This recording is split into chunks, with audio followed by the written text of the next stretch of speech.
विभूतिपुर की राजनीति में पैसों का कितना बोलबाला है, चेहरा का कितना बोलबाला है और पार्टी का कितना बोलबाला है, और सबसे इंपॉर्टेंट बात, कास्ट के बेसिस पे किस लेवल का इलेक्शन यहाँ पे होता है।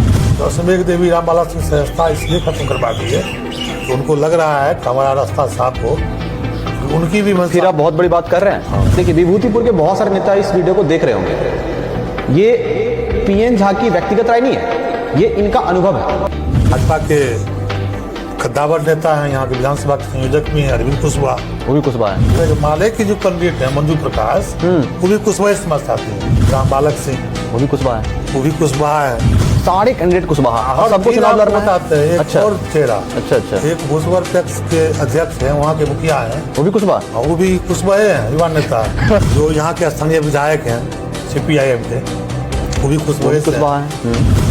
एक कुशवाहा जाति के लोग अपने समुदाय के एक नया चेहरा को लाना चाहते थे, जिसको लोजपा ने टिकट दिया था। और रामबालक सिंह उसमें कुशवाहा जाति के थे, इसलिए उनको उतना वोट आया। विभूतिपुर में पार्टी का कोई महत्व नहीं है। विभूतिपुर में कुशवाहा जाति नंबर 1 पे आता है। नंबर 1 पे आता है। वैसे के बल पर विधायक बनना होता, तो आप जो 2005 की बात कर रहे हैं, तो 2005 के चुनाव में जितने कैंडिडेट थे उसमें NDA के जो कैंडिडेट थे जगन्नाथ ठाकुर, वो सबसे ज्यादा धन बल व्यक्ति थे, लेकिन उनको मात्र 6000 वोट पर से बनता, जमानत जब्त हो गई। क्योंकि चंद्रमणि ठाकुर विभूतिपुर के सवर्णों के जब तक वो जिंदा रहे सर्वमान्य नेता रहे। आप कह रहे हैं कि विभूतिपुर में कास्ट का काफी बोलबाला है, मतलब अभी भी आप कह रहे हैं कि लोजपा ने उतना वोट नहीं लाया, रामबालक सिंह ने वोट लाया। यहाँ के यादव मतदाताओं के साथ भी क्या है कि लोकसभा में वो कास्ट देखते हैं, कैंडिडेट मेरे कास्ट का। अच्छा, विधानसभा में देखते हैं तेजस्वी यादव मेरा नेता है। विभूतिपुर में आपने कहा कुशवाहा वोटर्स नंबर 1 पे है और यादव दूसरे नंबर पे है, तीसरे नंबर पे कौन है? क्या यादव का कोई चेहरा विभूतिपुर में है? विभूतिपुर में यादव वोटर्स होने के बाद भी यादव का कोई चेहरा नहीं है। यादव का चेहरा नहीं। तो बीजेपी क्या टिकट देगी विभूतिपुर में? लोजपा से बनता है। लोजपा कहेगा अरविंद जाइए आप चुनाव लड़ाते हैं, अरविंद जी लोजपा ज्वाइन करते हैं। तो मतलब विभूतिपुर में कुर्सी के लिए लोग कुछ भी कर सकते हैं, चाहे दल बदलना हो, टिकट खरीदना हो या कुछ भी करना हो। विभूतिपुर में अजय कुमार कुशवाहा, रामबालक सिंह कुशवाहा, अरविंद कुमार कुशवाहा, श्याम किशोर कुशवाहा, इसमें से और हम अच्छा और भी नाम है। एक नया नाम बताते। अरे यह नाम आप कब जानेंगे? हाँ, जब आपके दर्शक में से कुछ % जानते होंगे। अभी एक नया नेता विभूतिपुर में बताइए। और रमेश राय जी का मानना है कि चुनाव लड़ाने में जो मजा है लड़ने में मजा नहीं। आपने 6-7 लोगों का नाम गिनवा दिया जो कि कुशवाहा कैंडिडेट हैं। अलग अलग, किसी की लोजपा से बात चल रही है, किसी की बीजेपी से चल रही है, किसी की JDU से चल रही है, किसी की RJD से चल रही है, मतलब सबकी सबसे चल रही है। फिर नफरी जी एक नया बात बताते हैं। अच्छा पीएन, आपको ये नहीं लग रहा है कि अगर यहाँ पे 5-5, 6-6, 7-7 कैंडिडेट सिर्फ और सिर्फ कुशवाहा समाज से चुनाव लड़ेंगे तो कुशवाहा का वोटर खिचड़ी की तरह बढ़ जाएगा? रामबालक जी भी, हालांकि पिछले चुनाव में यह कुछ हुआ था कि रामबालक सिंह बार बार बोलते भी हैं बीजेपी का समर्थन नहीं दिया। हाँ, ये मेरी बात चर्चा हुई थी। वो ये सच्चाई है, इस बात में कितनी सच्चाई है? भाजपा के चूंकि यहाँ बहुत वोटर बेस नहीं है, फिर बताते हैं भाजपा का यहाँ जो केडर को ये बात बवाल मचा देगा। नहीं है तो कहने का मतलब है कि कुशवाहा से प्रेजेंट विधायक हैं, 4 साल से विधायक हैं अजय कुमार जी, और एक दूसरा कुशवाहा वोटर्स कैंडिडेट जो है वो प्रेजेंट विधायक को फाइट कर सकता है, हरा भी सकता है। क्यों अजय कुमार ने ऐसा कुछ नहीं किया? विभूतिपुर में आलोक मेहता कुशवाहा कास्ट थे, ठीक है, वो RJD से थे, यादवों ने उनको वोट नहीं है किया। कुशवाहा का भी 25-30% वोट उनको नहीं मिला। नहीं मिला इसलिए कि अरविंद कुमार वोट कन्वर्ट करने में सफल रहा। अच्छा, ये जो कास्ट का फैक्टर है, जैसे आप कुशवाहा वोटर की बात कर रहे हैं, चंद्रवली ठाकुर यहाँ 1985 में कांग्रेस से MLA थे, तो चंद्रवली ठाकुर तो कुशवाहा समाज से आते नहीं थे। फिर 1985 अगर 2020 के इलेक्शन में लोजपा चंद्रवली ठाकुर को टिकट नहीं देती या लोजपा के कोई वैसे कैंडिडेट, तो रामबालक सिंह फिर से MLA होते। 42,000 वोटर CPM यहाँ से नहीं जीतती। अजय कुमार अपने चेहरा पे नहीं जीते चुनाव। अजय कुमार देखिए, अजय कुमार एक चेहरा थे, विभूतिपुर में MLA का चेहरा वो नहीं चेहरा भी नहीं थे और विधायक का चेहरा भी नहीं थे। अजय कुमार को विभूतिपुर के लोग CPIM के नेता के रूप में 2 दशक से जानते थे। अच्छा, आपको तो काफी अजय कुमार को लोग कहते हैं कि बाहरी बाहरी बाहरी, खगड़िया से आए हैं। हम इस बात से तो आप तो अनुभवी हैं, आपने तो यहाँ देखा होगा, कब से एक्टिव है विभूतिपुर में? देखिए, आपके हिसाब से विभूतिपुर में एक कैंडिडेट तो फिक्स है कि अजय कुमार को फिर से टिकट मिलेगा, वो तो दूसरा चेहरा सामने नहीं आ रहा अब तक कि कौन होगा। कंट्रोवर्सी है आपस में, किसको मिलेगा किसको मिलेगा, किसको किस पार्टी से, अभी तक डिसाइड नहीं हो पाया। रामबाला सिंह दावा ही नहीं कर रहे हैं, उनसे हमारी पीछे बात हुई थी, उन्होंने कहा कि नहीं, हमको पटना से आशीर्वाद माननीय नीतीश जी का प्राप्त है। यही बात चला कि जदयू का एक और कैंडिडेट है जो विभूतिपुर से लड़ना चाहता है। रामबालक सिंह को जेडीयू से निष्कासित करवाने में भी साजिश है। हाँ, साजिश है कि जदयू के लोगों ने कहा। लक्ष्मण देवी का फोन आएगा फिर आपको, उनके लोग फोन करेंगे। आप सीधा कह रहे हैं कि विभूतिपुर का विधायक कुशवाहा समाज के अलावा और कोई नहीं हो सकता है, पार्टी चाहे कुछ भी हो। हाँ, जाति कुशवाहा का होगा। अब कल से हर कुशवाहा घर से एक एक विधायक बनेगा। ये जो क्या लग रहा है विभूतिपुर के वोटर्स पैसों के दम पे वोट देने जाएंगे? देखिए, अगर है तो ऐसे पैसे बढ़ते हैं, लेकिन विभूतिपुर में ना कांग्रेस पार्टी का अगर एक आदमी एक वार्ड में है तो काफी है 10 आदमी को रोकने के लिए। ये यादव वोटर्स का मूवमेंट किधर होगा अगर कोई कुशवाहा कैंडिडेट आते हैं तो? आज अजय कुमार है। हाँ हाँ अजय कुमार का हंसुआ थोड़ा सिंबल। हाँ, हम मान लीजिए हंसुआ थोड़ा उनको टिकट नहीं देती है, वो चालेंगे कि हम निर्दलीय लड़ जाए तो 20,000 वोट ला सकते हैं क्या? विधानसभा में जो रामबालक सिंह जो बार बार कहते हैं तो बीजेपी इनको समर्थन नहीं किया, लोकसभा में रामबालक सिंह बदला सराइए लिए, समर्थन नहीं दिए। उनके भी बहुत सारे लोग थे जो अलग बता के लिए वोट मांग रहे थे। रामबालक सिंह संसदीय व्यवस्था में पुराने लोग हैं, पंचायत की मुखिया से राजनीति शुरू किए थे, बहुत ज्यादा दो बारे में ले रहे, तो उसको पार्टी टिकट नहीं भी देगी और वोटर है तो चुनाव लड़ेगा। हाँ, तो जो इंसान इतने सालों से राजनीति में है वो बिना चुनाव लड़े बैठ तो नहीं सकता है। और चुनाव लड़ेगा, विभूतिपुर के चुनाव परिणाम को प्रभावित करेगा।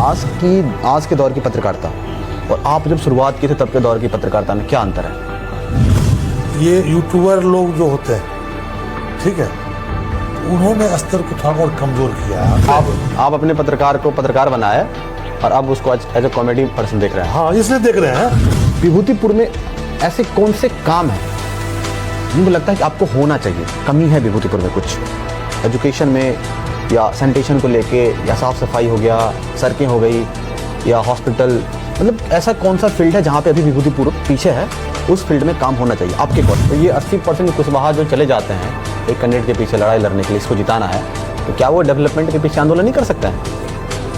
डेवलपमेंट इस बार जब विधायक बने थे, हाँ, इसी मुद्दे पर बने थे कि हम विभूतिपुर में भ्रष्टाचार मुक्त करें। अच्छा, तो नहीं हो पाया। विभूतिपुर के विधानसभा चुनाव में हमेशा क्राइम और केस जो है वो कास्ट उस पर भारी रहा। जो पैसा देता है ना ब्लॉक में, अंचल में, उसका काम हो जाता है, कोई जानबो नहीं करता। विभूतिपुर में एक वर्ड बड़ा प्रचलित है, सुना होगा आपने, बिचौलिया। कौन बदलेगा इन सब चीज़ों को?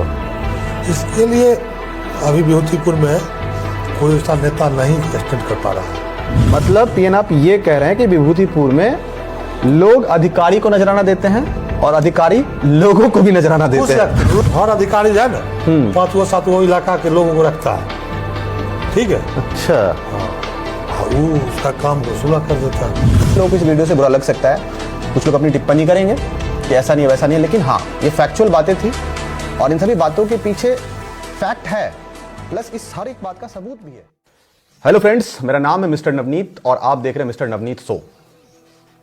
मैं अभी विभूतिपुर विधानसभा क्षेत्र के अंदर बैठा हुआ हूं और मेरे अंदर काफी ज्यादा इस बात की उत्सुकता थी कि विभूतिपुर की राजनीति में कब कौन सा मोड़ आया, कब किसके सर ताज सजाया गया और अभी तक विभूतिपुर में कितने डेवलपमेंटल काम हुए हैं।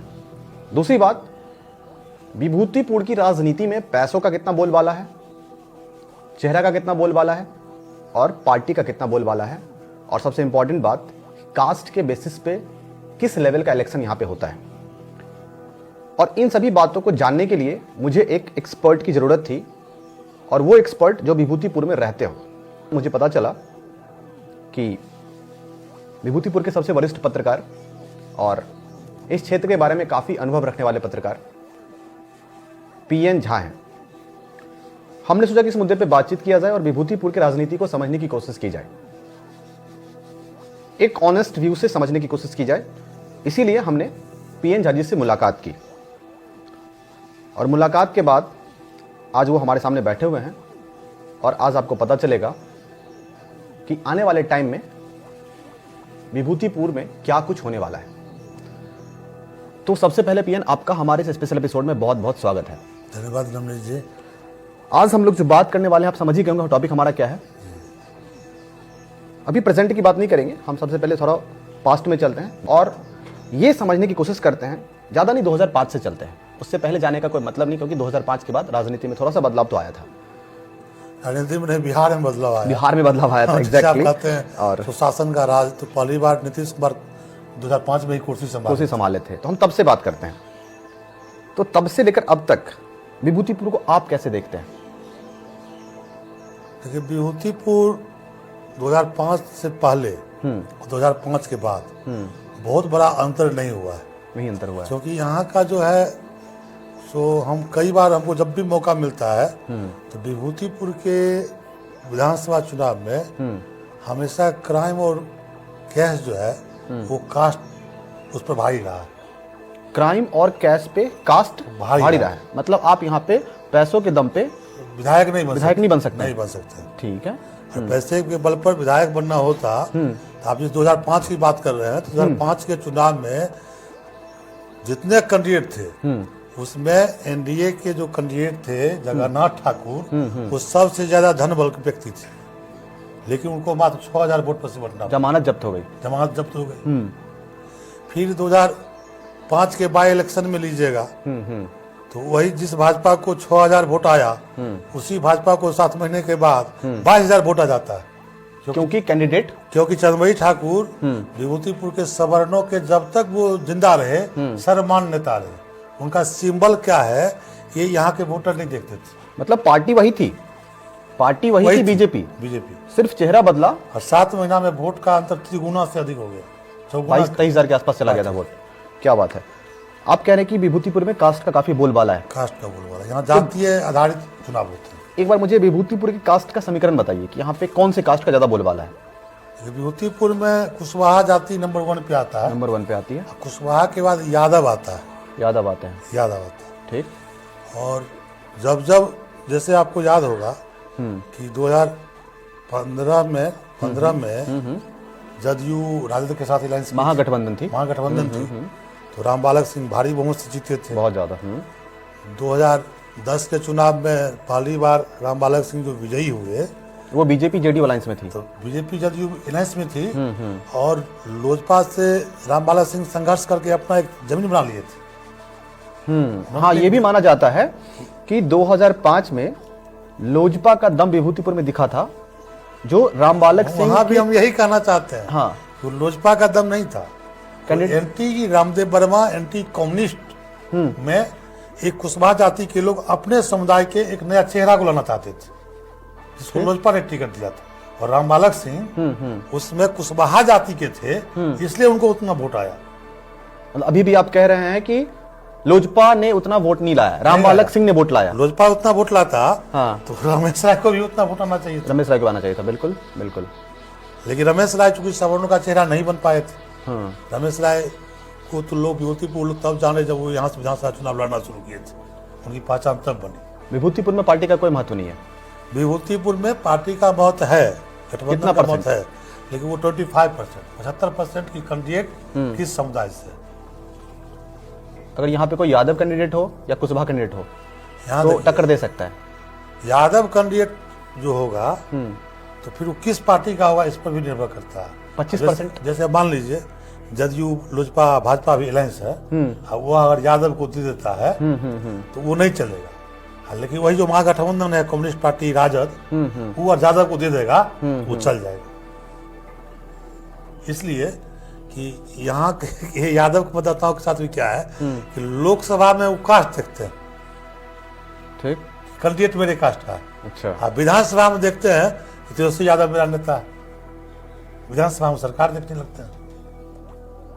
यहाँ के यादव वो विधानसभा में बिहार सरकार को देखते हैं कि हम वोट करेंगे राजद गठबंधन को, हमारे जात का सरकार बनेगा। लोकसभा में देखते हैं कि हम कैंडिडेट नेता को वोट करेंगे तो मेरे जात का एमपी बनेगा। ये बहुत बड़ा अंतर। मतलब पीएन आपका ये कहना है कि विभूतिपुर के अंदर में या फिर बिहार के अंदर में जो यहाँ के कैंडिडेट्स हैं उनको सिर्फ और सिर्फ लोकसभा चुनाव में देखा जाता है कि वो हमारे जाति के हैं या नहीं है, और लेकिन जब विधानसभा का यादव मतदाताओं के साथ, अच्छा यादव के साथ ये बात सिर्फ है। यादव मतदाता जो है हाँ। उनकी ये समस्या है अच्छा, सिर्फ उनकी समस्या है कि लोकसभा में नित्यानंद को देखते हैं ना, अब विधानसभा में फिर जो उनकी आरजेडी जो उनकी पार्टी है किससे अलायंस करता है उसको देख लेते हैं। चलो ये तो स्टेट की बात हो गई।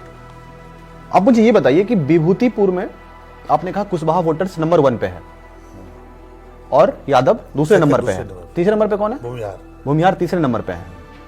तो हम यादव और कुशवाहा को ही ले लेते हैं। क्या यादव का कोई चेहरा विभूतिपुर में है जो चुनाव लड़ सकता है? विभूतिपुर में अभी यादव का कोई चेहरा नहीं है। यादव के एक भी व्यक्ति ऐसे नहीं है जिनको विधानसभा के टिकट के रूप में हम देख सकते हैं कि वो उनको पार्टी टिकट दे सकती है। कोई ऐसे चेहरा नहीं। कुशवाहा में इसमें थे जो दिवंगत हो गए, तो 2001 में प्रखंड प्रमुख बने थे, राम छवेला यादव थे। अच्छा, वो यादव वो थे तो वो रामदेव वर्मा से सीधा फाइट करते थे, डायरेक्टली फाइट करते थे। तो उस संजोग से उनको टिकट नहीं मिला। नहीं तो यादव में एक राम छवेला यादव थे जो अब नहीं रहे, जिन्होंने अपनी पहचान एमएलए तक तो बना ही रखी थी, ब्लॉक के प्रमुख भी रहे थे। उसके बाद से एक दो व्यक्ति हैं, लेकिन उनका मतलब विभूतिपुर में यादव वोटर्स होने के बाद भी यादव का कोई चेहरा नहीं है। यादव का चेहरा नहीं है। कुशवाहा का कोई चेहरा है कुशवाहा में? तो अभी प्रेजेंट में कुशवाहा में देखिए, कुशवाहा में ऐसे तो बहुत सारे चेहरे हैं। कुशवाहा में तो बहुत सारे चेहरे हैं। जो यहाँ के स्थानीय विधायक हैं सीपीआईएम के, वो भी कुशवाहा है। उनसे जो हारे थे सेकंड नंबर पे रहे थे राम बालक सिंह, वो भी कुशवाहा है। वो भी कुशवाहा है। हाँ, उन्होंने अपनी आस अभी भी नहीं छोड़ी, वो अभी भी फील्ड में सक्रिय है और उन्होंने एक व्यवस्था कर रखी है कि उनको टिकट नहीं मिले तो उनके घर से लोगों को टिकट मिले। इसी कारण से वो दूसरी शादी भी की। अच्छा, राम बालक सिंह शादी भी की। तीसरा लीजिएगा तो ये भाजपा के कद्दावर नेता है, यहाँ के विधानसभा के संयोजक भी हैं अरविंद कुशवाहा। वो भी कुशवाहा है। वो कुशवाहा नहीं है, वो भी विधानसभा की तैयारी के लिए, मतलब ये अभी जो भाजपा जो बूथ कमेटी बनाया है उसे मेरा मानना है कि समस्तीपुर का पहला नेता होगा तो हर बूथ पर जाकर 20-20 व्यक्ति को बूथ कमेटी बनाया है। क्या बात। हाँ, ये हम व्यक्तिगत रूप से हम जानते हैं। हमने 2-3 जगह फील्ड में देखा, पूछा कि अरविंद जी क्या कर रहे हैं। मतलब विभूतिपुर में कुशवाहा को एक नया चेहरा मिलने वाला है। हाँ, अरविंद कुशवाहा भी हैं। उधर आपके आरजेडी के प्रदेश, लेकिन आप कह रहे हैं कि वो बीजेपी से हैं। अरविंद जी बीजेपी से, तो बीजेपी क्या टिकट देगी विभूतिपुर में?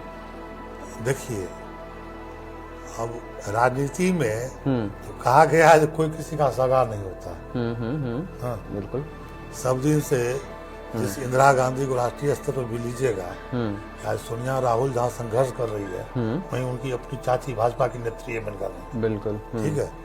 हमारे विभूतिपुर में भी कई ऐसे परिवार हैं कि एक भाई कांग्रेस में है तो दूसरा भाई बीजेपी में।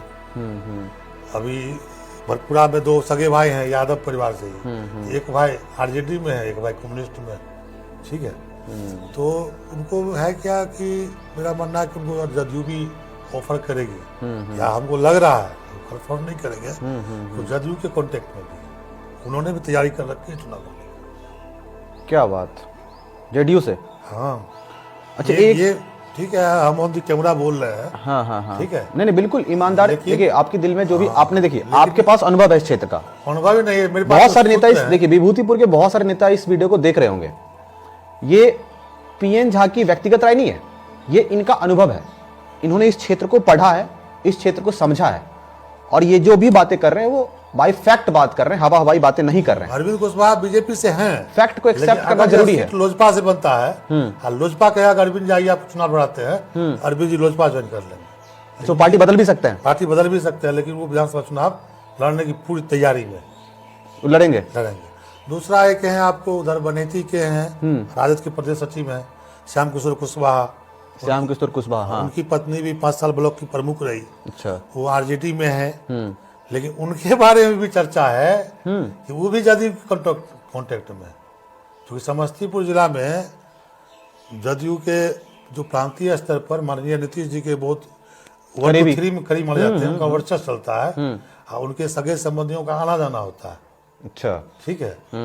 तो श्याम कुशवाहा जी भी इस तलाश में हैं, क्योंकि उनका तो अब पब्लिकली ही बोलते हैं कि राजद से इस सीट कभी नहीं होगा, क्योंकि गठबंधन है सीपीएम से, तो वो भी दल बदल सकते हैं। जो भी दल बदल सकते हैं, क्या क्या बात है। मतलब विभूतिपुर में कुर्सी के लिए लोग कुछ भी कर सकते हैं, चाहे दल बदलना हो, टिकट खरीदना हो या कुछ भी करना हो, लोग हर वो पैतरा अपनाने को तैयार। आपने कहा ना caste and crime and money. राजनीति पर मेरा एक फॉर्म रहा है, बहुत दिन हम बोलते रहे हैं, CQ पैटर्न है। CQ pattern, caste, cash, crime. Crime, क्या ये बात।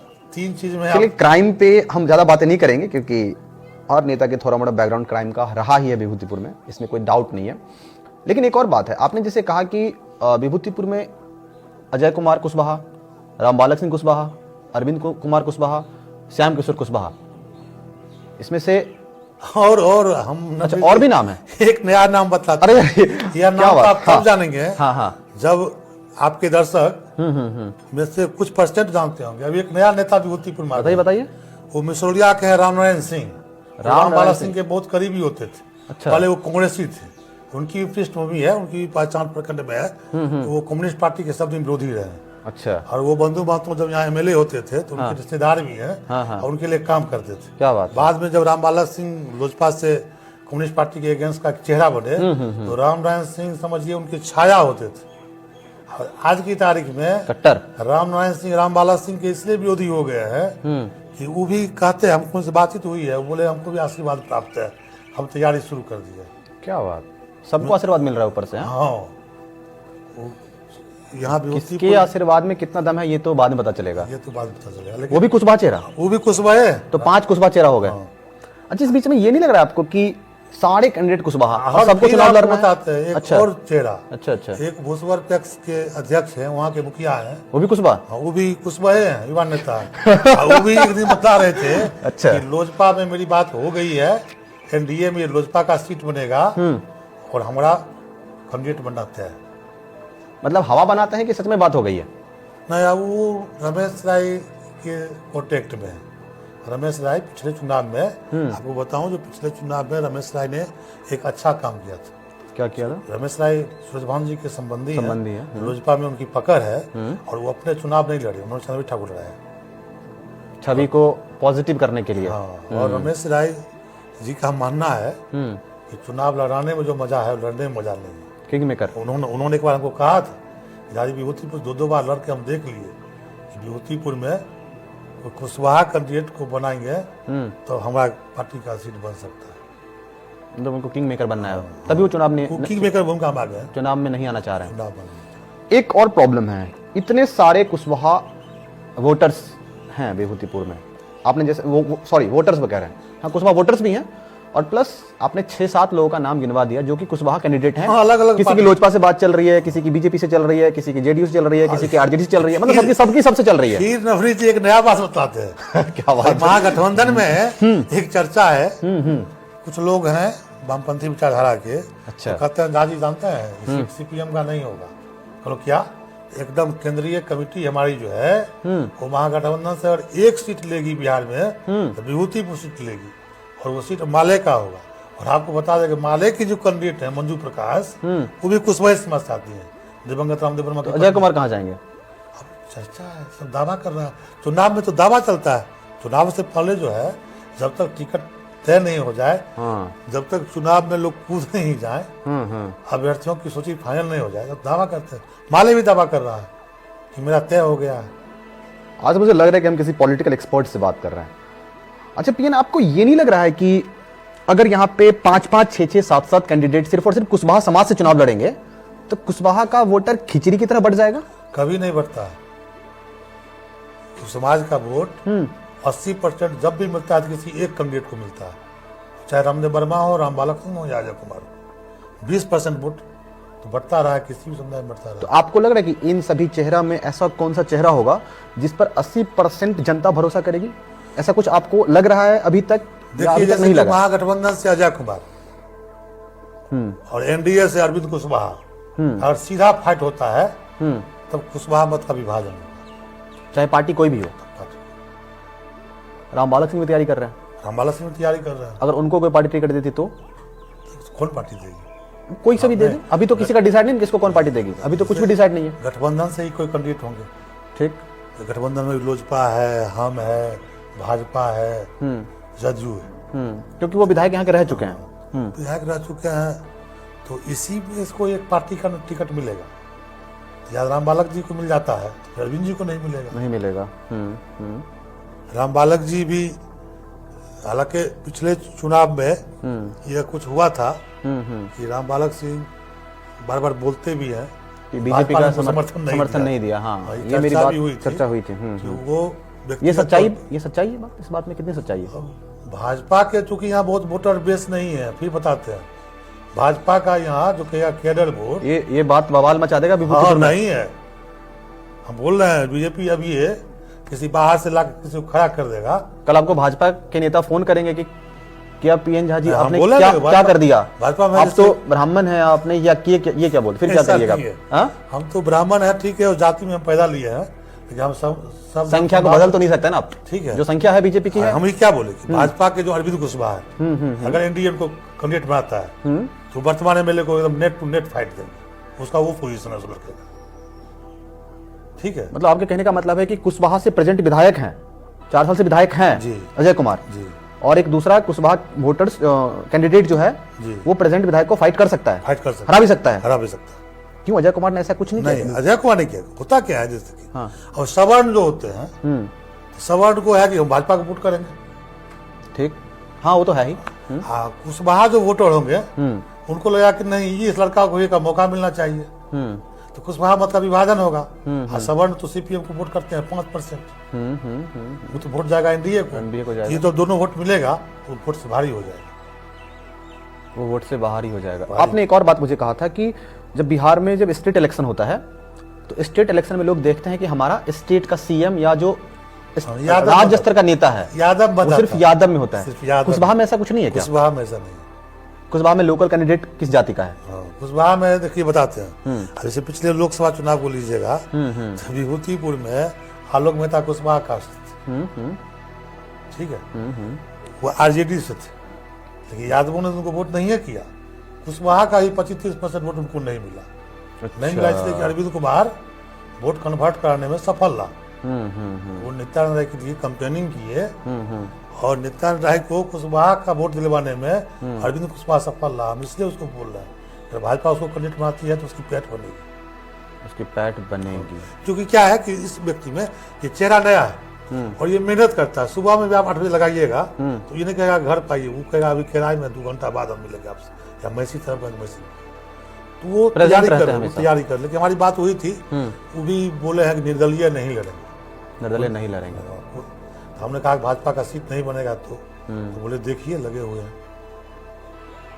अच्छा, ये जो कास्ट का फैक्टर है, जैसे आप कुशवाहा वोटर की बात कर रहे हैं, चंद्रवली ठाकुर यहाँ 1985 में कांग्रेस से एमएलए थे, तो चंद्रवली ठाकुर तो कुशवाहा समाज से आते नहीं थे। लेकिन 1985 में क्या हुआ था, ठीक 31 अक्टूबर 1984 को कांग्रेस की सर्वमान्य नेत्री इंदिरा गांधी की हत्या हुई थी।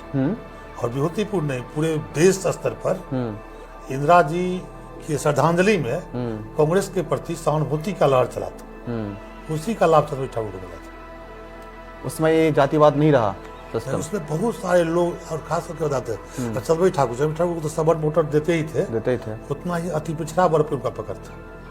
मतलब कुशवाहा उनको ज्यादा नहीं दिया उस बार भी कुशवाहा ज्यादा नहीं दिया। अति पिछड़ा लोग जो है, हाँ। मुस्लिम वोटर जो थे वो सब चढ़ के कांग्रेस के नाम पर इंदिरा गांधी की श्रद्धांजलि में वोट किया था। तो वही 85 से 90 में चंद्रवली ठाकुर विभूतिपुर में सवर्णों के नेता के रूप में स्थापित हुए। सवर्णों के नेता के रूप में। हाँ, परिणाम हुआ जो कांग्रेस पार्टी ने 90 में उनको टिकट नहीं दिया, बंधु मतों को कैंडिडेट बना दिया। तो निर्दलीय चुनाव लड़ गए, फिर भी कुछ हजार से, बहुत कम अंतर से रामदेव बनवा से हारे थे। अच्छा, वो क्या लगा 2020 में लोजपा ने चंद्रवली ठाकुर को टिकट दिया विभूतिपुर से, क्या सोच के दिया होगा? वो लोजपा को यही लगा कि सवर्ण के नेता है और लोजपा का एक वोट फिक्स है, आज भी पासवान का वोट उसको मिलता है। क्या लोजपा को ये लगा था कि 2005 के इलेक्शन में रामबालक सिंह जो लोजपा के कैंडिडेट थे, उन्होंने लोजपा को बहुत ही ज्यादा यहाँ पे बढ़त दिलवाई थी, लगभग 1000-2000 वोट से वो चुनाव हार गए थे शायद, क्या वो फैक्टर था इसमें? नहीं, देखिए एक फैक्टर था। हाँ।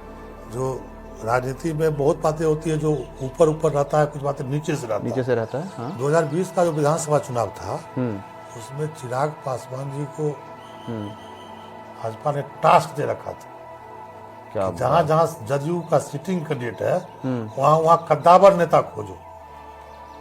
एक पॉलिटिक्स यह भी था चंद्रभाई ठाकुर को लड़ाने में, जीतने का पर्पस कम था, जीतने का पर्पस जेडीयू को हराने का पर्पस ज्यादा था। चंद्रभाई ठाकुर नहीं आते तो मेरा मानना है अभी भी रामबालक सिंह 2020 में एमएलए होते और लोटा दूसरा किसी रमेश साहब को नहीं बनाता। अगर रमेश ये बहुत बड़ी बात है कि अगर 2020 के इलेक्शन में लोजपा चंद्रवली ठाकुर को टिकट नहीं देती, हाँ, तो फिर या रामबालक लोजपा सिंह के कोई वैसे कैंडिडेट, तो रामबालक सिंह फिर से एमएलए होते, 42,000 वोटर सीपीएम यहाँ से नहीं जीतते, क्योंकि बीजेपी के वोटर्स के पास फिर मजबूरी थी, क्या उनका वोट रामबालक सिंह को जाता। चंद्रभाई ठाकुर जो ही कैंडिडेट बने हाँ तो कुशवाहा समाज में हो गया, हाँ अरे अब तो रामबालक सिंह हार जाएगा, तो कुशवाहा समाज ने रामबालक सिंह को छोड़ दिया, इस डर से छोड़ दिया कि हार ही जाएंगे, अजय कुमार सपोर्ट कर दो, अजय कुमार सपोर्ट कर दो। ठीक है, वो लोग कहते हैं हाँ। 42,000 का वोट का ये बात आप जीत है, एग्जैक्टली सही बता रहे हैं। कम्युनिस्ट पार्टी की जीत नहीं है, वो लामबंदी की जीत। लामबंदी की जीत है। अजय कुमार अपने चेहरा पे नहीं जीते चुनाव। अजय कुमार देखिए, अजय कुमार एक चेहरा थे, लेकिन विभूतिपुर में एमएलए का चेहरा वो नहीं थे। यही तो हम भी कहना चाह रहे हैं कि वो चेहरा पे चुनाव नहीं जीते। अजय कुमार कभी विभूतिपुर में विधायक बनने की तैयारी भी नहीं किए थे। वो उजियारपुर से चुनाव लड़ते थे, वो उजियारपुर में तैयारी करते थे, और उनको था, उन्होंने भविष्य सपना भी देखा होगा, तो उनको यही था कि हम उजियारपुर से एमएलए बनेंगे। लेकिन परिस्थिति ऐसी हुई कि विभूतिपुर के सीपीआई के कद्दावर नेता थे रामदेव वर्मा, वो बीमार हो गए, थोड़ा वो स्वाभिमानी टाइप के व्यक्ति थे। उनसे पार्टी का लोग पूछा भी, जब आप चुनाव लड़ने लायक नहीं है तो किसको लड़ाया जाए, तो उनको लगा कि हमको लोग कहेगा कि आप पत्नी को लड़ाइए। चर्चा था, हमको बाद में कुछ लोग बताए उनकी पत्नी सीपीआईएम की मेंबर उसमें थी नहीं। अच्छा, सीपीआई में थी नहीं पत्नी, पार्टी मेंबर थी नहीं। तो वर्मा जी कहे कि जिसको मन है उसको लड़ा दीजिए, और सीपीआईएम का जो वो पार्टी तो संगठन बेस्ड पार्टी है, उसने डिसीजन ले लिया कि अजय कुमार को लड़ाएंगे, क्योंकि वहाँ महागठबंधन में आलोक मेहता आरजेडी के कद्दावर थे, उजियारपुर से हटाया नहीं जा सकता था, तो अजय कुमार लड़ा दिए। तो अजय कुमार नया चेहरा नहीं थे, एक्सीडेंटल कैंडिडेट नहीं, एक्सीडेंटल कैंडिडेट। अच्छा, एक चीज और, हाँ, विधायक का चेहरा नहीं थे। अच्छा, वो नया चेहरा भी नहीं थे और विधायक का चेहरा भी नहीं थे, लेकिन अजय कुमार को विभूतिपुर के लोग सीपीआईएम के नेता के रूप में 2 दशक से जानते थे। अच्छा, आपको तो काफी अनुभव रहा है अभी, आप मुझे ये बताइए, अजय कुमार को लोग कहते हैं कि बाहरी खगड़िया से आए हैं, इस बात समझ, तो आप तो अनुभवी हैं, आपने तो यहाँ देखा होगा, कब से एक्टिव है विभूतिपुर में? देखिए, हम 1990 में कॉलेज में गए थे। कहाँ पे? समस्तीपुर कॉलेज, समस्तीपुर। अच्छा, तो हमारा परिचय अजय कुमार जी से उसी समय था, वो एसएफआई के नेता होते थे, और उस हम लोग जो हाई स्कूल में पढ़ते थे तो उस समय भी विभूतिपुर आते थे। ठीक है, अच्छा, तो अजय कुमार को हम 90 से विभूतिपुर में जानते हैं, और विभूतिपुर में पॉलिटिकल भाषाएं हैं, और कोई कह देता है एक्सीडेंटल विधायक है, कोई कहता है बाहरी है। खगड़िया उनका जन्म स्थान रहा है, खगड़िया उनका पैतृक घर है, लेकिन वो आदमी जितना दिन घर पे रहा होगा उससे चौगुना वो समस्तीपुर जिला में रहा है। हम इस बात का समर्थन कभी नहीं करते, क्योंकि आदमी जन्म कहीं लेता है, काम कहीं करता है, तो जहाँ काम करता है दाम उसको वहीं से चाहिए। मतलब आपके हिसाब से विभूतिपुर में एक कैंडिडेट तो फिक्स है कि अजय कुमार को फिर से टिकट मिलेगा, तो दूसरा चेहरा सामने नहीं आ रहा अब तक कि कौन होगा, कंट्रोवर्सी है आपस में, किसको मिलेगा किसको किस पार्टी से, अब तक डिसाइड नहीं हो पाया, तो दूसरा चेहरा आने में थोड़ा टाइम लगेगा, और सभी लोग मेहनत कर रहे हैं फील्ड में अपने हाँ, सब लोग मेहनत कर रहे हैं। देखिए, कुछ लोग मेहनत कर रहे हैं, कुछ लोग दावा कर रहे हैं। अच्छा, दावा भी शुरू हो गया अब से? दावा जैसे बताया ना कि रामनारायण जी हैं, रंजीत जी हैं, रामबालक सिंह हैं। रामबालक सिंह दावा ही नहीं कर रहे हैं, उनसे हमारे पीछे बात हुई थी, उन्होंने कहा कि नहीं, हमको पटना से आशीर्वाद माननीय नीतीश जी का प्राप्त है। दहिया कहे उसी 15 दिन बाद एक चिट्ठी आ गया हमारे व्हाट्सएप पर, वो पार्टी से निष्कासित कर दिया गया। फिर हम उनसे पूछे, बोले कि हम भी सोशल मीडिया पर देखे, हमको कोई फोन नहीं आया है। उन्होंने यहाँ तक कहा कि निष्कासन से पहले शोकज होता है, हमको अभी तक शोकज भी नहीं किया गया है। इस बीच फिर एक नई बात बताते हैं, रामबालक सिंह के निष्कासन प्रसंग पर हमने जब कुछ पता किया तो पता चला एक नई बात चला कि जदयू का एक और कैंडिडेट है जो विभूतिपुर से लड़ना चाहता है। जो आपने, अच्छा, बाहर का, वो भी बाहर के, बाहरी, हाँ, वो है अश्वमेघ देवी। कुछ लोगों ने, जदयू के लोगों ने बतलाया कि अश्वमेघ देवी रामबालक सिंह से रास्ता इसलिए खत्म करवा दिए कि उनको लग रहा है कि हमारा रास्ता साफ हो, उनकी भी मंशा। फिर आप बहुत बड़ी बात कर रहे हैं। हाँ, उसमें रामबालक सिंह को जेडीयू से निष्कासित करवाने में भी साजिश है। हाँ, साजिश है, ये जदयू के लोगों ने कहा है। जदयू के लोगों ने जदयू लोगों ने हमको कहा, हम वाह। कहे, इसका प्रमाण है मेरे पास कि अश्वमेध देवी उसको निकलवाया है इसलिए कि पहले लोग पूछता था टिकट नहीं मिलेगा, अब शादी कर लिया, अब लोग को लगने लगा है कि पत्नी के नाम पर टिकट मिलेगा। कल अश्वमेध देवी का फोन आएगा फिर आपको? नहीं, उनके लोग फोन करेंगे? हम लोग को सरकार के हम खबर में जब काम करते थे हाँ। तो हम क्राइम पर खबर काम करते थे। हमको याद है एक बार क्राइम एनालिस्ट। कि हम एक बार एक थाना अध्यक्ष को फोन किए कि सर ये मर्डर हुआ कैसे, तो थाना अध्यक्ष को पता ही नहीं था मर्डर हुआ। अरे हाँ, गोली लगी हुई थी एक व्यक्ति को, हमको फोन आया कि अमुक व्यक्ति का मर्डर हो गया। हमने थाना अध्यक्ष को फोन किया, थाना अध्यक्ष ने कहा कि झाजी आपको किसने कहा किसने कहा इतने बताएंगे, क्योंकि मीडिया वाले हमेशा सूत्र को बहुत मेरा बहुत अपना स्ट्रिंग, उनका राइट है, उनको आप उन्होंने प्रेशर लगा के SP पूछ भी नहीं कर सकते। दिया, उन्होंने एसपी कर दिया कि झाजी बतलाए थे हमको कि मर्डर हुआ है। तो एसपी 2-3 दिन तक हमसे पूछते रह गए, कुछ आप बताइए, हमको मदद करिए। हम बोले हमको किसी ने बताया जरूर, लेकिन हम आपके मदद के लिए नहीं है, हम आपके अपने लिए। हम तो एक बार बताते हैं, एक बार क्या हुआ, एक कम्युनिस्ट पार्टी के बिहार स्तर के सबसे बड़े नेता थे रामनाथ माथुर। रामनाथ माथुर। उनकी हत्या हुई, तो उसमें भी पुलिस से पहले हम जाने थे, उसमें मोबाइल नहीं था। यही तो असली वरिष्ठ पत्रकार क्यों कहे जा रहे हैं आप? यही तो असली पहचान है हम पत्रकारों फैक्स की। करते थे, उसमें हमें मेल नहीं था, फैक्स करते थे, नाने बैठे हुए थे। उसी बूथ पर एक कॉल आया किसी टेलीफोन से, अमुक अमुक व्यक्ति को भेजिए, रामनाथ जी का मर्डर हो गया। अच्छा। तो हमने वो बूथ वाला आदमी को बुलाने गया और हम तुरंत उस खबर पर काम करना शुरू किया।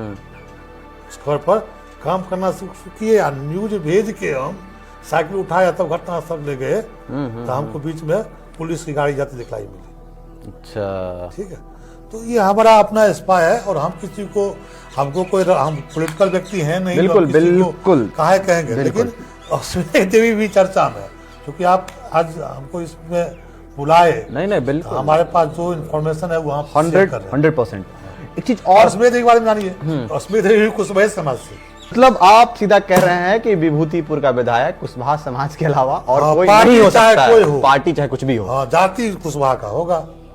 अब कल से हर कुशवाहा घर से एक विधायक बनेगा। अब ये जो हमारा जानते हैं, हमको आज भी अपने बिरादरी के लोगों में जितना मेरा आना नहीं है, उतना हमारा कुशवाहा समाज में।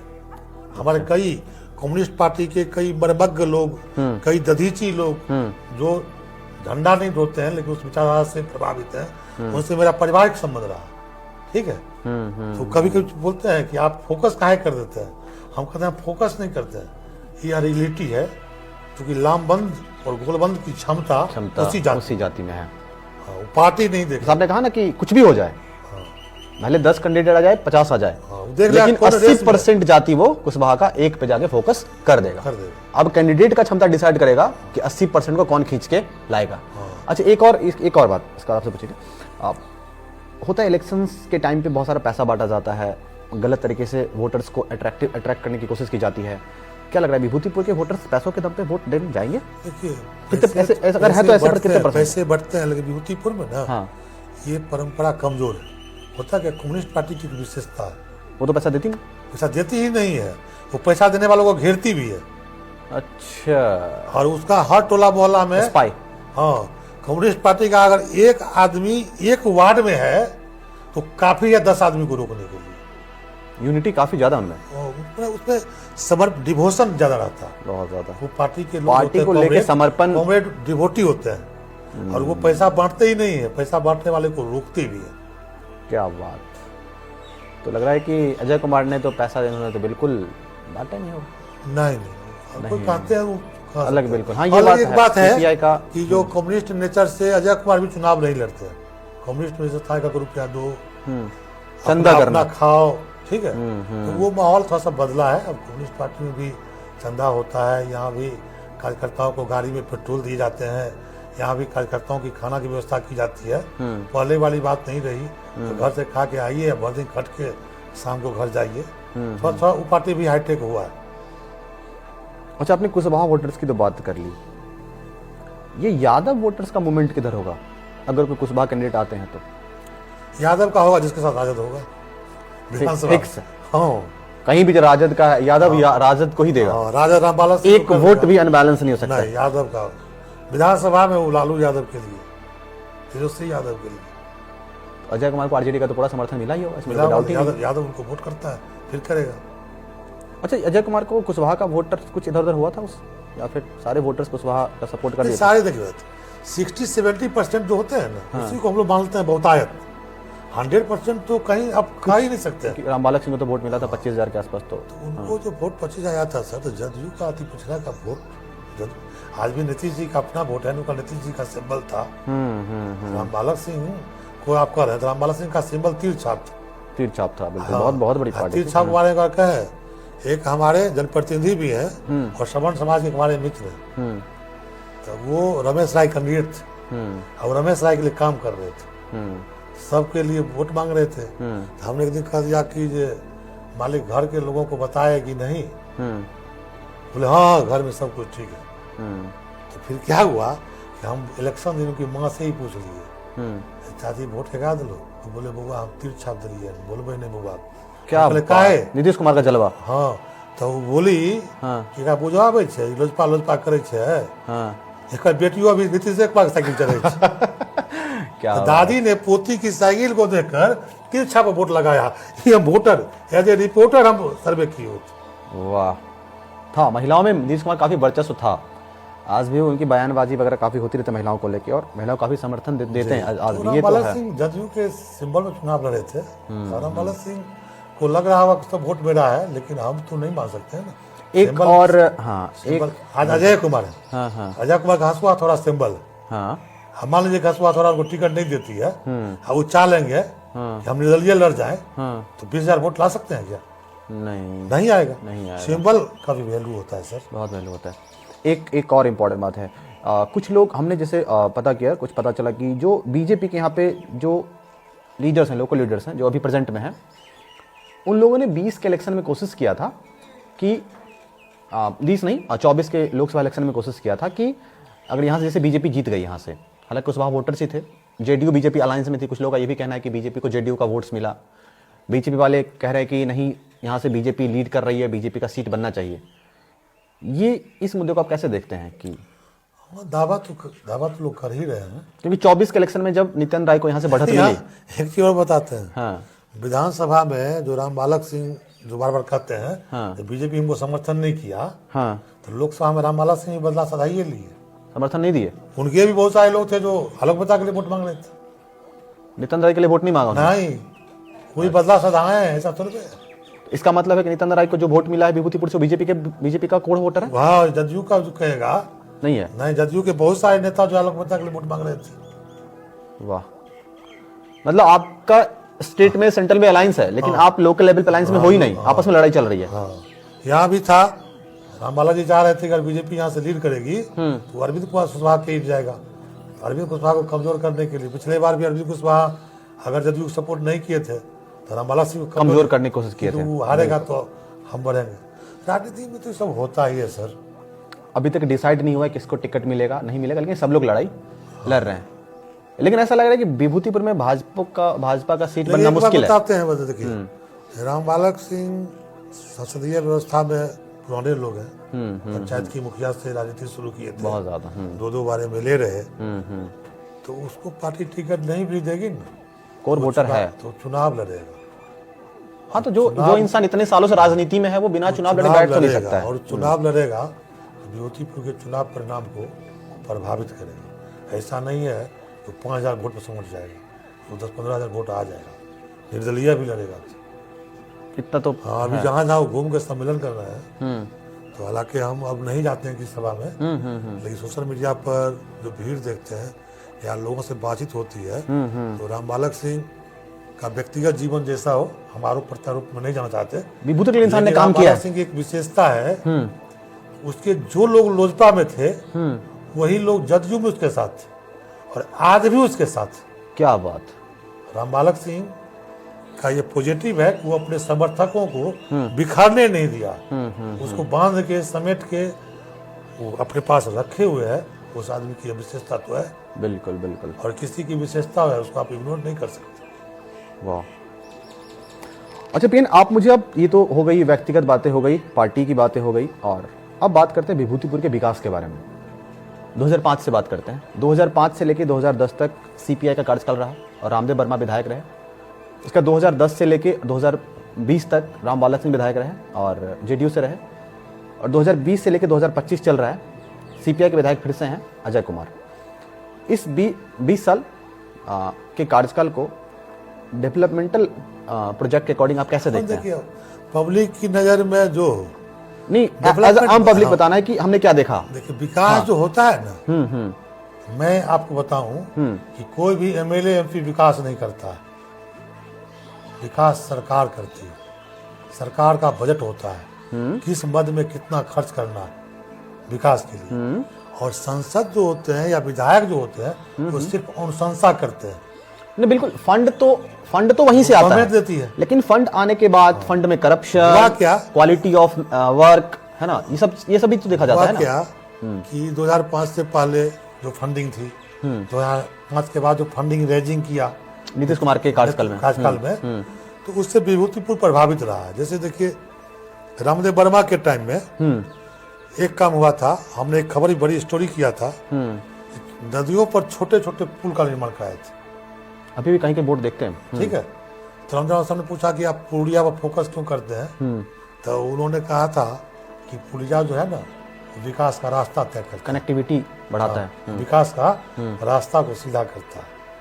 फिर वो चुनाव हारे, रामबालक सिंह का 10 साल का कालखंड में विभूतिपुर में गंडक नदी पर दो पुल बना, बड़ी पुल बनी, उसका क्रेडिट लेते हैं रामबालक सिंह कि हमने ही बनवाया। नहीं तो नाम पहचान तो उन्हीं को मिलेगा ना। हाँ, पॉलिटेक्निक कॉलेज बना, वो क्रेडिट लेते हैं कि हमने ही बनवाया।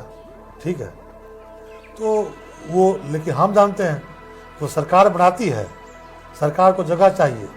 आज समस्तीपुर में मेडिकल कॉलेज खोलना था, तो विजय बाबू उसको लेकर चल गए सारंजन, सारंजन चले गए। पॉलिटेक्निक कॉलेज खोलना था, तो उस समय जो जगह चाहिए था पॉलिटेक्निक कॉलेज के लिए, वो जगह किशनपुर टबका में मिलता। अच्छा, क्योंकि उसको जगह देने के बाद होगा तब ना। राय गंगाराम ट्रस्ट जो है उसने तय किया कि सरकार को डोनेट करेंगे, तो कही जाता है उस ट्रस्ट को।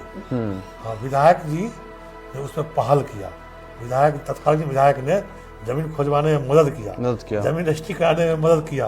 ठीक है, बीएड कॉलेज का क्रेडिट जाता है उनको, जबकि बीएड कॉलेज का क्रेडिट उनके घर के लोग खाएंगे तो ज़्यादा अच्छा होगा। डॉक्टर मेघन प्रसाद नाहन कॉलेज के प्रिंसिपल थे, और बीएड कॉलेज को नाहन में लाने में अहम भूमिका मेघन प्रसाद की, क्योंकि दोनों परिवार के लोग हैं, रिश्तेदार हैं दोनों एक दूसरे के। हाँ, परिवार के लोग हैं। अच्छा, इनको क्रेडिट गया। फिर अजय कुमार के कालखंड में अजय जी भी कहते हैं कि हम ये कर रहे हैं, ये कर रहे हैं, तो ये लोग अनुशंसा करते हैं।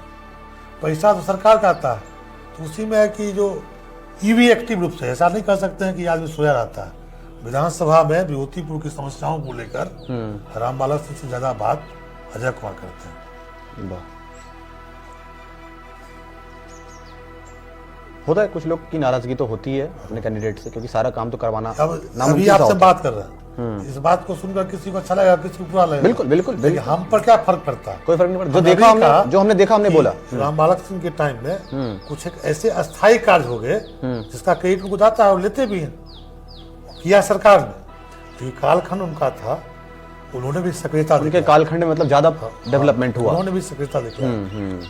अजय कुमार भी है, तो स्वाभाविक है कि वो सत्ता में थे, राज्य सत्ता में, ये विपक्ष में है, विपक्ष में, इसका भी प्रभाव पड़ता है। हाँ बिल्कुल, फंड लेने में प्रभाव तो पड़ेगा, विपक्ष का प्रभाव पड़ता है। वही अगर जदयू का विधायक होता है ना समस्तीपुर विधानसभा से, तो मैं बोलता हूँ, आपके सामने बोल रहा हूँ, मेडिकल कॉलेज समस्तीपुर में बनता, मेडिकल कॉलेज समस्तीपुर में बनता तो जिला के बिथान के लोगों को भी लाभ होता है उसका। आज सारंजन में बनने से समस्तीपुर शहर के लोग मेडिकल कॉलेज का लाभ नहीं लेंगे, दरभंगा, कनेक्टिविटी टूट गई है, बिल्कुल दरभंगा भागेंगे, क्योंकि वो बिहार सरकार का अगेंस्ट विधायक था वो, इसलिए नहीं बना। तो राजनीति में तो ये सब भी हो जाता है। विभूतिपुर में अगर हम बात करें तो एक स्टेट लेवल पे जंगल राज की बात होती है, लोग बात करते हैं क्राइम क्राइम क्राइम। आप तो काफ़ी अनुभवी पत्रकार रहे हैं यहाँ के, तो अब मैं ये बताइए विभूतिपुर का क्राइम का ग्राफ पहले की अपेक्षा कितना कम हुआ है? पहले से क्या क्या होते थे जो अब नहीं हो रहा है? देखिए crime, nature of crime he change हो गया। अच्छा। ठीक है। पहले क्या होता था हम्म कि 2-3 गांव थे, हम्म जहाँ यहाँ अपराध हो रहा है, जबकि राजनीतिक पॉलिटिकल क्राइम हो रहा था। अच्छा। हाँ, साँकबोन था, साँकबोन में 2 विचारधारा के लोग अलग अलग थे, फाइट होती थी। कुछ लोग थे जो हम लोग चिंते थे कि ये आदमी बदमाश है, थाना पे नाम लिखा होता था कि ये व्यक्ति जो है इलाके का चिन्हित अपराध कर्मी। अब तो किस टोले में और किस घर में कौन बदमाश है और कौन व्यक्ति कहाँ जाके क्या अपराध कर देगा ये पता ही नहीं चलता। मतलब पहले क्राइम डिफाइन था, हाँ, आइडेंटिफाइड था, टक्कर में आ जाता था। आज पकड़ना मुश्किल हो गया है। जनसंख्याएं बढ़ी है, बेरोजगारी बढ़ी है। आप जानते हैं अपराध का सबसे जो मूल कारण होता है, ये छीनते की घटनाएं होती है, लूटपाट घटनाएं, बेरोजगारी। तो बेरोजगारी होती है, तो बेरोजगारों की संख्या बढ़ी है, तो सीधा एक अपराध बढ़ा। लेकिन आज भी विभूतिपुर में राजनीतिक जो पॉलिटिकल राजनीतिक जो घटनाक्रम थी, कम हुई है, वो कम हुई है। मतलब पहले राजनीति को लेकर काफी हत्याएं होती थी, सबसे मर्डर होती थी। चर्चित जो अभी हुआ सुंदर मुखिया हत्याकांड, दोहरा हत्याकांड, वो भी राजनीतिक कारण से नहीं हुआ, व्यक्तिगत कारणों से हुआ। वो राजनीतिक कारण नहीं है, नहीं, व्यक्तिगत कारण है। बिल्कुल। राजनीतिक हत्याएं का दौर समाप्त हो गया। मतलब राजनीतिक हत्याएं तब होती है जब कुर्सी को बचाना होता है या कुर्सी लेना होता है। पहले जो था ना, राजनीतिक हत्याएं होती थी तो उसमें पॉलिटिक्स ही उसका कारण था। तो वही कह रहा ना कि कुर्सी को बचाना हो या कुर्सी लेना हो, संरक्षण को लेकर सत्ता को वो समाप्त हुआ है, वो समाप्त हो गया। समाप्त हुआ है। अब का क्राइम जो है वो पैसों को लेके है, पैसों को लेकर, पेट को लेके है, यही सब के। अभी देखते हैं अब सरकार को, अब मोबाइल कहीं रिंग करिए, साइबर क्राइम को लेकर सरकार गृह मंत्रालय को प्रचार करना पड़ रहा है, एक्टिव होना पड़ रहा है। बहुत ज्यादा बढ़ गया साइबर क्राइम। हम लोग को भी फोन आ जाता है कभी कभी, जब समझ आते हैं कि आदमी काम का नहीं है, तो कह देते हैं कि लगता है आप गलत आदमी से बात कर रहे हैं। तो लगा आप कौन बोल रहे हैं, हम थाना अध्यक्ष बोल रहे हैं, पर घर से रखता है। अच्छा। बिल्कुल बिल्कुल। तो अब हमें ये बताइए कि आप तो काफी वरिष्ठ पत्रकार रहे हैं, पत्रकारों का अनुभव आपसे जानना चाहते हैं कि आज के दौर की पत्रकारिता और आप जब शुरुआत की थे तब के दौर की पत्रकारिता में क्या अंतर है? अरे सर क्या देखिए, आज की दौर में जो पत्रकारिता जो शुरू हुई ना, जो जन पत्रकारिता जो शुरू हुई, ठीक है, वो मीडिया को बहुत कमजोर कर दिया। आज के दौर की पत्रकारिता हम बताते हैं कि मीडिया घराना में बदलाव, हम जब पत्रकारिता शुरू किए थे, संपादक बेल बजाते थे, उनका प्यून आता था और वो कहते थे कि सीईओ को बुला के लाओ डायरेक्ट। वो एमडी आते थे और एमडी तब तक खा रहते थे जब तक एडिटर यह नहीं कहें कि बैठिए। ठीक है, वो दौर हम देखे हुए। ठीक है, हम कई अच्छे संपादक के साथ काम किए, यमुना चंद्र मिश्रा, ओम प्रकाश अस्क, यशोनाथ झा, फिर 1-2 नाम भूल रहे हैं, बड़े बड़े पत्रकार। लास्ट में हम आपने सच में काम किया है, तो सुकांत सर के साथ काम किए। ठीक है, नए दौर में रजनीश उपाध्याय, अजय कुमार जी के साथ हम काम किए। तो होता क्या है कि अब जो है संपादक खड़ा रहता है एमडी के सामने। बिल्कुल। तो देख रहे हैं। हम एक छोटी सी कहानी आप बताते हैं। मिथिला डेयरी में एमडी होते थे डीके श्रीवास्तव, उनसे मेरा बहुत नजदीक की परिचय था। हम समस्तीपुर किसी काम से गए, उनसे बातचीत हुई, तो उन्होंने कहा आइए आपसे बहुत दिन हुआ बात करेंगे। तो जानते हैं हम वहाँ गए ना, तो प्यून को हम बोले कि बोलिए प्यून जहाँ आए हुए हैं। तो प्यून हमको जानता था। तो प्यून कहा कि जो मुजफ्फरपुर से प्रभात खबर के नहीं, उससे हम हिंदुस्तान में थे। अच्छा। हिंदुस्तान के संपादक अभी सर से बात कर रहे हैं। क्या बात। मेरी जिज्ञासा बढ़ गई।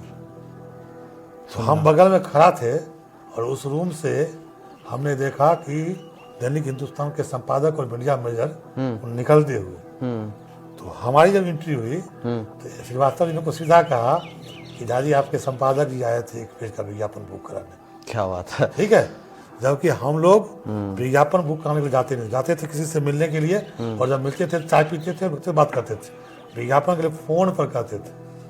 50,000 का एक विज्ञापन हमको टारगेट मिला है, आपके नाम पर बुक कर रहे हैं। वाह, क्या तो बात। ये दौर हुआ है कि संपादक को जाकर विज्ञापन मांगना पड़ता है। बिल्कुल, मतलब एक दौर था जब लोग पत्रकारिता को एज अ करियर देखते थे, और आज के दौर में पत्रकारिता मजाक बन गई है। अभी हालिया दिनों में मैं बोलूं हाँ कि समस्तीपुर एसपी हाँ हाँ। विभूतिपुर थाना निरीक्षण करने आए। ये किसी रिपोर्टर को पता नहीं चला, हमको पता चला। आज हम सक्रिय पत्रकारिता में नहीं है, तो हमने एसपी को कॉल किया। एसपी को कॉल किया तो एसपी मेरा कॉल रिसीव नहीं किया। अपन में थोड़ा लगा हो सकता है नंबर डिलीट हो गया हो, लेकिन 20 मिनट के बाद एसपी के आवासीय कार्यालय से कॉल आया। हमको कॉल आया तो पूछा कि आप कौन बोल रहे हैं। तो हमने कहा कि हम पीएन आप पत्रकार बोल रहे हैं। तो उन्होंने कहा कि आपका घर कहाँ है। तो हमने कहा कि हमारा घर कहीं नहीं होता, हम जब बोल रहे हैं तो हमको साहब से इस विषय में बात करनी है। तो अब तो पत्रकार कहने के बाद वो एसपी ऑफिस से वो जो रिसीवर होता है फोन वाला, वो कहता है पता लिखाइए साहब को देना। हम पता क्या लिखाएंगे, हम आज विभूतिपुर है, कल कानपुर में रहेंगे, पत्रकार में रहेंगे, मेरा पता क्या है। और हम आपसे कुछ अपनी बात थोड़ी करेंगे, हम तो आपसे बात करेंगे, आप कुछ बोलेंगे तो हम अपने पब्लिक को बताते हैं कि आपने आज आके विभूतिपुर में क्या किया। यही होता है। हाँ, तो अब क्या हो गया, पहले रिपोर्टर को जो सम्मान था अधिकारियों को, और दूसरी बात क्या हुई, ये यूट्यूबर लोग जो होते हैं, ठीक है, तो उन्होंने स्तर को थोड़ा और कमजोर किया। आप इसको नेता नहीं लीजिएगा, आधा अधूरा ज्ञान को उन्होंने प्रकाशित किया। अरे शुद्ध हिंदी नहीं बोल पाता है लोग। हम तो कुछ लोकल लोग हैं, यूट्यूबर लोग आपसे नाराज हो जाएंगे। नहीं, मेरा कहना है कि अगर आप कहते हो पत्रकार, तो खैर पत्रकार की परिभाषा होता है जो पत्र में काम करता है वही पत्रकार होता है। ठीक है, आप इलेक्ट्रॉनिक मीडिया में हो तो आपका अलग एड्रेस होगा, अलग एड्रेस होगा। ठीक है आप, लेकिन होता क्या है कि वो शुद्ध नहीं बोलते हैं। और हम लोग लिखते भी थे और आज भी लिखते हैं, इस बात का ख्याल करते हैं कि कुछ शब्द डालें। आपको आश्चर्य होगा नवनीत जी, जो हम कई खबरों में ऐसे शब्दों का प्रयोग करते थे तो कई बुजुर्ग कॉल करते थे कि झाजी इस शब्द का जो प्रयोग हुआ इस वाक्य में वो हमको सही नहीं लग रहा है। क्या और हुआ? हम मोटरसाइकिल से उनके घर पे पहुंचते थे और हमको प्रमाणित करना पड़ता था कि इस वाक्य में इस शब्द का प्रयोग सही किया सही गया। किया गया, क्योंकि हिंदी में शब्दों की होता क्या था कि उसमें लोग अखबार पढ़ते थे, आज अखबार पाठकों की संख्या कम गई है। जब से ये एंड्रॉइड मोबाइल आया है, तो अब आज का बच्चा पढ़ने के प्रति जिज्ञासा कम रखता है, वो सुनता है, ऑनलाइन पढ़ता है, वो सुनता है ना, तो उसकी ये पकड़ तो है कि आप ग्रामेटिकल की आपका व्याकरण कितना कमजोर है या मजबूत है, ये वो सुनता है। वाक्य का स्ट्रक्चर वो कैसा है? कहता है सर देखिए ये रिपोर्टर आपका पत्रकार है, ये गलत बोल रहा है कि सही बोल रहा है। हमको लोग पत्रकार रहता है ना, तो तुम ऐसा बोलते ही नहीं। तो पत्रकार का मतलब है वो पत्रकार है कि ही अगर नहीं। आप पर उंगली उठ जाए तो आप पत्रकार नहीं है, नहीं है, बिल्कुल। उंगली उठाने से आप परहेज रखिए। आपको हर कोई लगे, हर किसी को लगे कि अपना है और हर किसी को लगे कि मेरा पराया है, मेरा पढ़ाया, तब आप बैलेंस चलिएगा। बैलेंस चलिएगा। और वैसे भी हम लोग को कहते थे सीनियर कि खबर जो अखर जाए वही अखबार की खबर होती है। और इस पर हम काम करते। मेरी कई खबरें हैं, मेरे कई नेता लोग आज भी बैठते हैं तो मेरी खबरों के कोटेशन को हमारे सामने दोहराते हैं। तो अब तो हम थोड़ा सा लजा जाते हैं, लेकिन अंदर ही अंदर हम गुमान महसूस करते हैं कि चलो मेरा पंक्ति आज भी कोई यूज कर रहा है।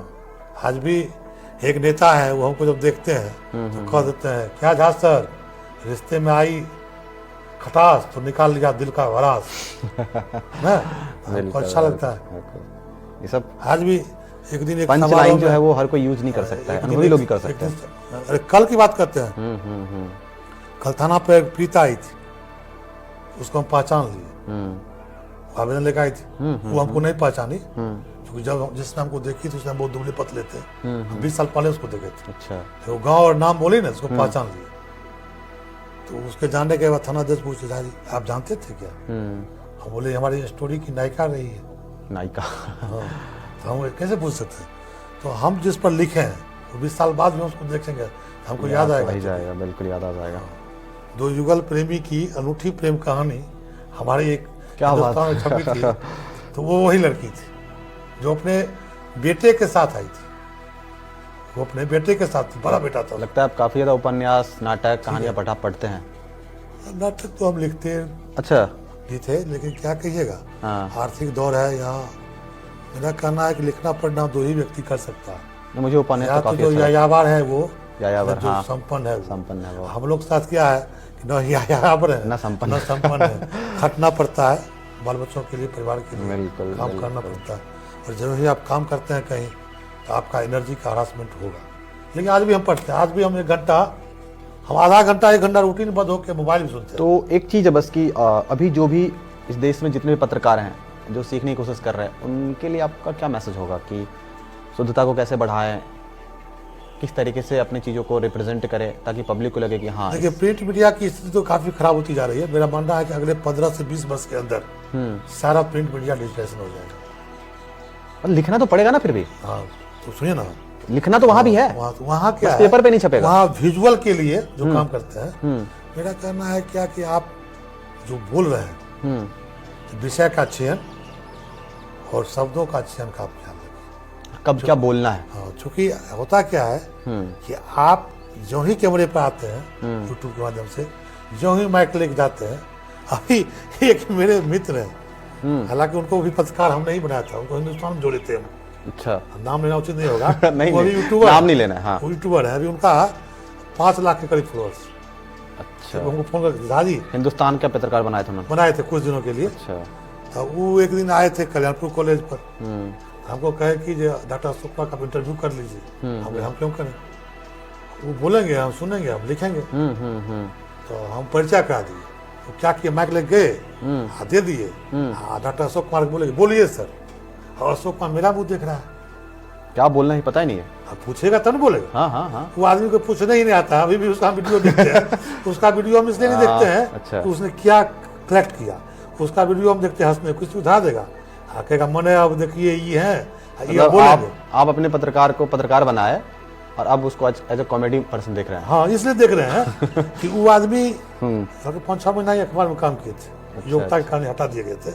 लेकिन वो आदमी का व्यूज देखिए, वो फोन कर करता है, इन्हें कभी आमदनी कुछ हो एक ये भी है कि लोग सही चीज को देखना नहीं चाहते हैं, गलत चीज को देखना चाहते हैं हमेशा। और क्या हम बोले, लेकिन अभी भी कुछ लोग हैं, अभी भी रवीश कुमार तो सम्मान्य है, उनका तो लिखावट, हाँ। अभी एक मिश्रा करके करते हैं। शुभांकर मिश्रा की बात कर रहे हैं? शुभांकर मिश्रा। अच्छा, उनके, हाँ। शुभांकर मिश्रा शुभांकर का की एक बात कर रहे हैं। पोस्ट हमको इतना अच्छा लगा हाँ। कि हम अपने फेसबुक आईडी पर उनका शेयर किया। नहीं, उनका हिंदी बहुत अच्छा, वो भी काफी उपन्यास ठीक वगैरह है। पढ़ते हैं, वो भी काफी हाँ, अच्छा। तो हाँ हाँ उनको हम पहले नहीं सुनते थे। हाँ हाँ हाँ।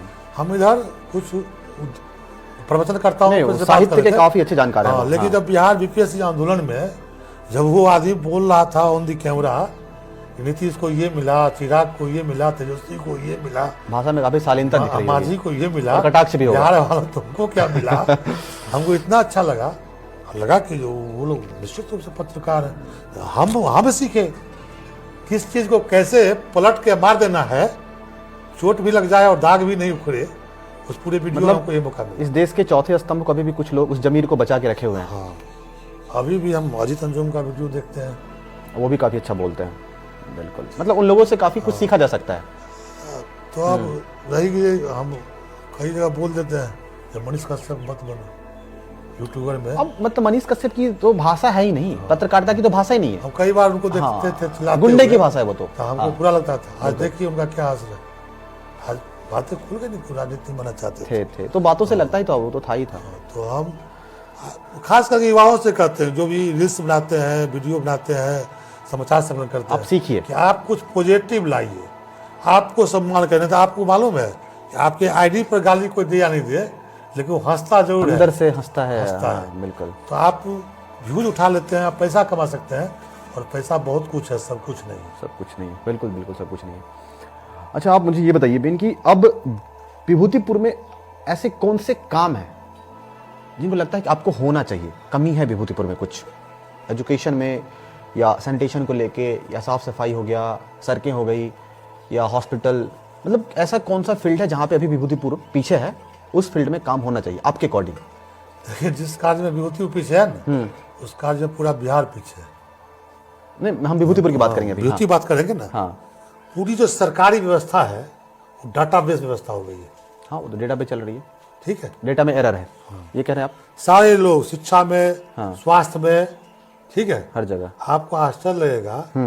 एक बार क्या हुआ, हम कोरोना का वैक्सीन लिए, और सेकेंड वैक्सीन हम लिए नहीं, हमको वैक्सीनाइज हो गया, हमको मैसेज मिल गया। हम पहुंचे हॉस्पिटल कि हम वैक्सीन अभी लिए नहीं है, कैसे हमको मैसेज मिला। तो एक आदमी ने कहा कि भाई सर गलती हो गया, तो हमको डाटा देना था, आज इतने लोगों को देना था, जो जो नंबर याद था ना उसी नंबर वाले का कर दिए, नंबर भरना पड़ता है।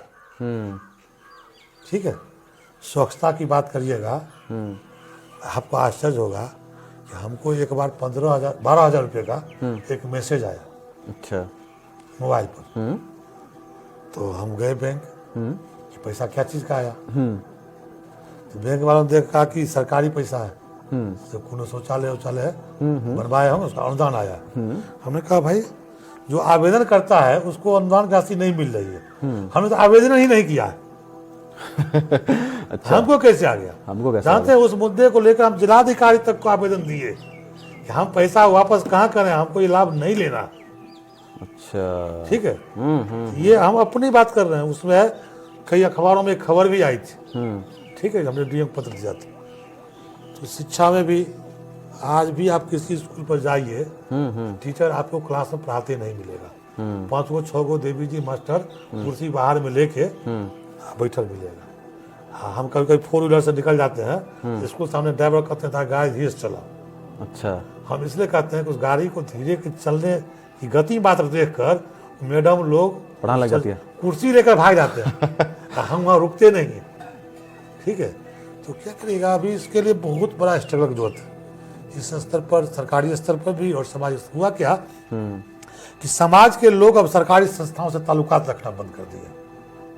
लोगों को सिर्फ यही लग रहा है कि हमारे लिए क्या लाभ मिल रहा है, उनको अपना काम हुआ, वो अपने समुदाय के लिए हम नहीं सोचते। व्यक्ति सेल्फिश होता जा रहा है। यही कारण है विभूतिपुर में शिक्षा, स्वास्थ्य, स्वच्छता जो आप बोले ना, ये तीनों जो है वो एकदम समझिए बहुत ही कमजोर गर्त में जा रहा है। हम ऑलरेडी हम बुढ़िया में जो उपकेंद्र है उसमें हम मेंबर हैं।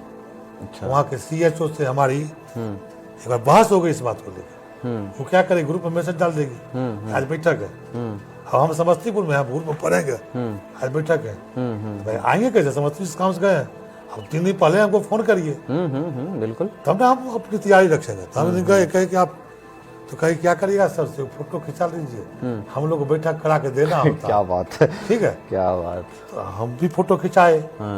हाँ, बाद में कहे कि हम ऐसे बैठक में नहीं आते हैं जिसमें सिर्फ साइन करेंगे, आप फोटो खिंचाएंगे। तो ये 80% कुशवाहा जो चले जाते हैं एक कैंडिडेट के पीछे लड़ाई लड़ने के लिए, इसको जिताना है, तो क्या वो डेवलपमेंट के पीछे आंदोलन नहीं कर सकते हैं? डेवलपमेंट इस बार जो अजय कुमार विधायक बने थे, हाँ, तो इसी मुद्दे पर बने थे कि हम विभूति में भ्रष्टाचार मुक्त करेंगे। अच्छा, नहीं हो पाया, नहीं हो पाया। नहीं, मतलब नेताओं से कुछ नहीं होने वाला है, पब्लिक को आना पड़ेगा। अभी भी बतलाते हैं कि जो पैसा देता है ना ब्लॉक में, अंचल में, उसका काम हो जाता है, कोई जानबो नहीं करता। कहता तो वो है जिसका काम नहीं हो रहा। विभूतिपुर में एक वर्ड बड़ा प्रचलित है, सुना होगा आपने, बिचौलिया। नहीं, वही ना हम बोले। हाँ, वही हम बोले। हम लोग बोलते हैं कि बिना नजराना का यहाँ कोई काम नहीं होता। हम लोग यहाँ रिश्वत घूस नजराना चाहिए। ब्रिटिश गवर्नमेंट के टाइम में नजराना चलता था, राजा महाराजा लोग नजराना यूज करते। वो है, उसको क्या करिए, उसको लोग पचा लिया, साध लिया, चलने दो। हाँ, जिसका काम है। कौन बदलेगा इन सब चीजों को? इसके लिए अभी विभूतिपुर में कोई ऐसा नेता नहीं स्टैंड कर पा रहा है। सब स्टंट करवाना होगा, करप्शन तो खत्म करवाना होगा, उनको बोलना होगा करवाइए। अब देखिए बता, अब रुकने वाला तो ये नहीं है, गिरफ्तार तो काफी तेज हो गई है। कोई मुद्दा चुनते हैं, उस मुद्दा को लेकर आगे ही बात है। एक बार एक लड़का को एक बैंक में दिक्कत हो रहा था, तो उस बैंक के कुछ कमजोरी को हम जानते थे। उस लड़के को हमने कहा कि तुम डीएम को ये सब मुद्दा लेके पत्र लिखो, तो लड़ना चाहते हो। वो भी वामपंथी संगठन का लड़का था, तो वो जो है सब डीएम को लिखा। डीएम को लिखा तो डीएम ने तुरंत बैंक से पत्राचार कर लिया। तो आरएम और बैंक मैनेजर उस लड़का के पास गए, कहे कि 50,000 रुपया का केसीसी आपको कर देते हैं, आप आवेदन वापस ले लीजिए।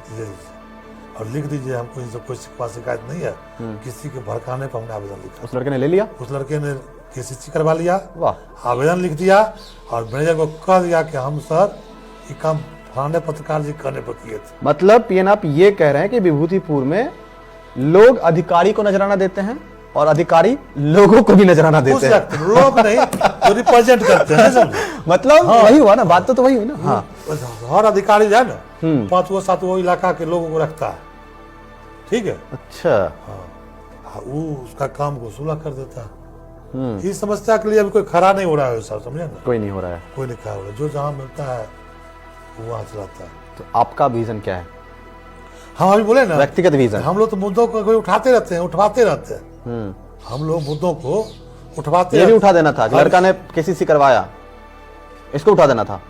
इसको हम लोग नहीं उठा सकते। हम लोग अखबार में काम किए, वहाँ काफी बंदिशें रहती है, बंदिश तो रहती है। वहाँ कहा गया, हम लोग को ट्रेनिंग में कहा जाता था कि आपको बोलना नहीं है, जो चीज लिखना है ना मन में आ गया किसी से बुलवाइए, किसी से बुलवाइए। तो हम लोग अभी भी कई पब्लिक बोलना नहीं चाहती, पब्लिक बोलना चाहती है, डर लगता है, बोलती भी है, लेकिन उसी को कुछ मिल जाता है तो वो शांत हो जाती है।